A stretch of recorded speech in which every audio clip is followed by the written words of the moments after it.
Wait. Hold up.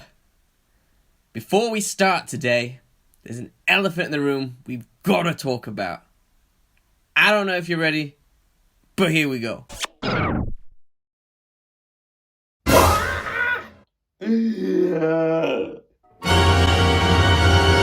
What happened? I didn't take the loss of losing to Dan very well, as you can see. I'm bald! I've lost my hair! Well, it's a new look. It's a bit of a weird look, I know. I'm channeling my inner Russ. And boom, I'm nearly there, as you can see. I'm almost there. Now, if you want to know what really happened, here's my origin story. So you want to know as well? Okay, fine. Genos, you listen carefully too. Wait, you mean he's going to tell us right now? The secret to his amazing power? I want to know as well. Huh? First, what's important is to make sure you really stick to this intense training regimen. What training? Listen, Genos. You have to keep doing it. No matter how difficult it gets. It took me a full 3 years to get this strong. 100 push-ups, 100 sit-ups, and 100 squats! Then a 10-kilometer run! Do it every single day!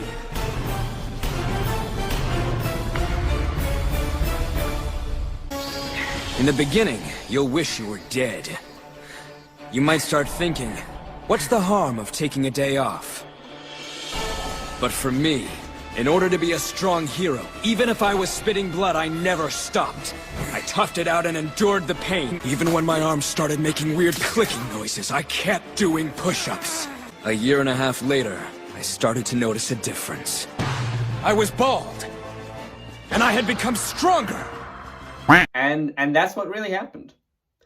But I know this is weird, and so you're not going to pay attention to anything I say today because you're just going to be so shocked that my hair is gone, I'm a different looking person. Is this even Jake Brown anymore? Well, it is, don't worry. I'm still me. I'm still my weird, random self, just hairless. But I'll give you a couple of seconds just to just breathe, work through it, process this change that we're all going through, but we'll get through it together. Don't worry.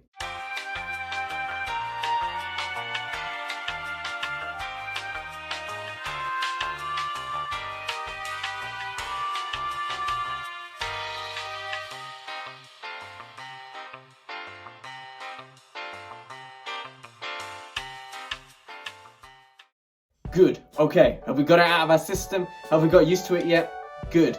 Even if you haven't, tough. We've got to carry on. We can't just keep looking at my head all day. We're going to talk about the Bible. Who's ready to talk about the Bible? Put your hands up. I'm ready. I'm ready. I'm ready. And today, we're talking all about sheep. Can anyone do a good sheep impression? I know I can't hear them, but just give it a go. Here's mine. I think it's pretty good. But today, we're talking all about sheep.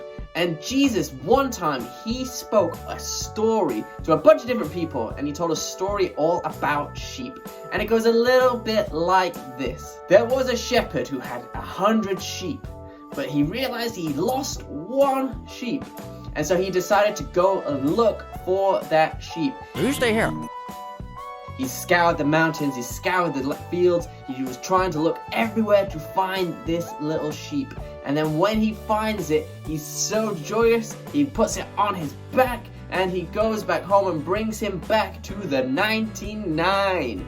And then everyone celebrates, there's a party all for this one little sheep. Now, you might remember this story. It's a classic. It's a good old story from Jesus. But I figured, you know what? We're going to be like detectives today. We're going to try and figure out a little bit more about this story. Usually, when Jesus tells stories, there is a secret meaning. Like, there's more to the story than meets the eye. And so we're going to try and figure it out. Let's split up and look for clues. Picture yourself as a shepherd. Like, we are the shepherds. We own the sheep. And I'm just wondering, right? Would you leave 99 sheep to try and find one? See, I don't know, right? If I'm a shepherd, right? Because I own 99 sheep. Sheep are not cheap. I googled this, right? Like, one sheep is worth like £100 these days. Like, and if you do the math, that means that 99 sheep ends up being £9,900. So that means like 100 sheep's like £10,000. That's a lot of money, right? Like, and so this shepherd, if you're the shepherd, are you gonna leave £10,000 worth of stuff just lying around in a field? Because I mean, like, there's wolves, there's robbers. Like, it's quite dangerous. Like, I don't know if it's worth leaving the sheep. You know, like, I'm gonna be honest, okay? If I was that shepherd, I would probably leave that one sheep. I know you're all judging me. You're all thinking, "You horrible person, how dare you leave that one sheep?" but I don't know. Maybe you're a little bit like me. Like, it seems like a huge risk to try and just go after that one. But I learned something recently about sheep. Like, our little sheepy friends. And it's this one thing, right? Sheep have feelings. Mind blown. Like, your head is blown away with that knowledge. Sheep have feelings. So if I call sheep dumb, they're gonna feel that feeling and they're gonna feel hurt. Crazy, right? Probably not that crazy, really. But sheep have feelings, like, to the point where they know their family. And so sheep, in their little flock, they know each other by name. And so, let's use an example. If Sean the sheep, right? He's showing the sheep. If Sean the sheep, right, goes missing, the rest of the sheep, they know. They feel it. They feel it on the inside, and they're really sad. And actually, the sheep are overall more sad when that sheep is gone, because they know that that sheep is missing, that Sean the sheep has gone missing.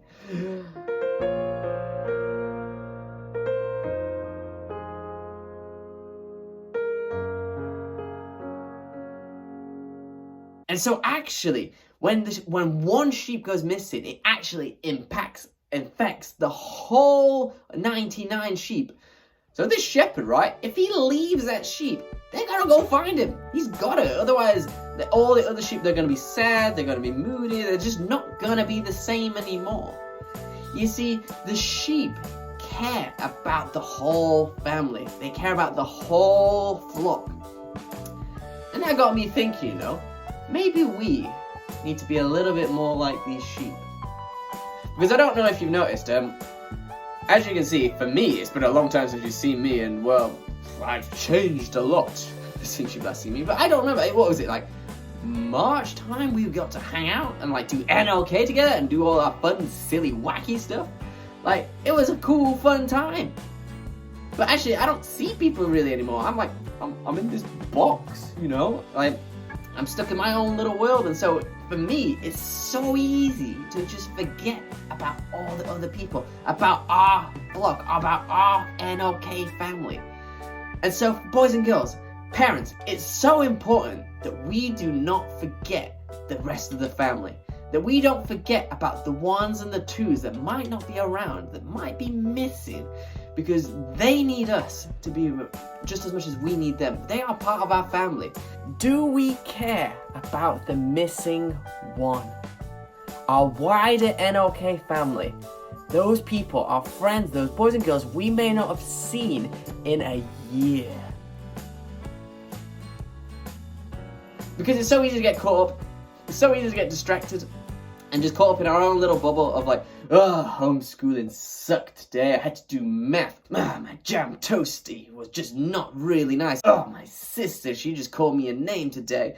And I know, right, we've got our own problems, but there's a whole world out there that is struggling. There's a whole world out there that's finding it tough right now.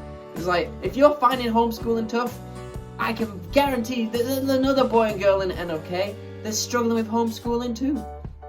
And so, we can so get caught up in our own little circle that actually we miss what's going on in the wider world. So here's what we could do, right? Think about 5 of your friends, 5 people who you would class as like your family, whether that's like NLK, whether that's real family, or whether that's friends from school. Like, think about those people. And when was the last time you spent time with them? Now, I know we can't literally spend time with people like in person, like, or in physical contact, but we can do so many other things. We can Zoom call. We can write letters. We can send gifts. We can ask our parents to send a text to the other parents. There's so much we can do for other people, even though we're having to stay at home. And so it's so important that we don't forget all the other people, that we don't forget about the ones and twos. Let's be like our sheep. Let's be like the sheep, and let's care for those that may be missing in our lives. Here's the thing, like, everyone right now, no matter what they say or what they do, is all struggling with something right now. And maybe if you've not heard from someone for a long time, that might be because they're hurting about something. That might be because they're struggling with something. And so, boys and girls, mums and dads, guardians, whoever's looking after you, it's so important that we spend time looking out for those people. Maybe, like we said, we thought of 5 people that we would hang out with or who are important to us. If we've not heard from them, maybe they're struggling. Maybe they're finding it hard right now. I mean, homeschool's not easy, you know? Having to just stay inside when it's cold is not fun. When it's dark days, it's not easy, is it? But that's why it's so important that we go out and try and find those people by sending messages, by doing video calls, by sending letters, however you creatively you want to be with it. Like, you know your friends, and so you know how to reach those people. You know how to reach your friends, and so it's so important that we try and spend time with people, and we go and find those lost sheep. For me, that's why the story is important. That's why Jesus told the story, to remind us that there are people out there, outside our houses, that desperately need help from Jesus. And we, boys and girls, we are the answer to that. So my question and challenge for you is simply this. Who do you need to find this week? Write down those names, think of those people, contact them, like maybe do something kind for them. Hey, pray for them. Prayer is powerful. So that's my little challenge for this week. And yes, I know I'm bald, crazy, but it's the way it's gotta be now. Like, we gotta deal with it. It's okay. And I will be back in the future. But can I quickly pray for us all today? And so, let's close on. Jesus, I pray that you help us be like sheep, where we care about all of our family, whether it's in NLK, our real family, or our school friends. Whatever family means to us, I pray that you help us not forget about them. That even though we're in our boxes, we're stuck in our homes, I pray you help us think beyond our homes, outside of our homes. And I pray that you'll give us the courage and the boldness to go and find those people in whatever way we possibly can in this time of lockdown. So help us do these things. Help us find the ones that you put in our lives. And all of NLK said, Amen. Thanks for listening. Hope you weren't too distracted. And I'll see you soon, I think. Hopefully. Anyway, you guys are awesome. All the best. All the squish. See you later. Bye.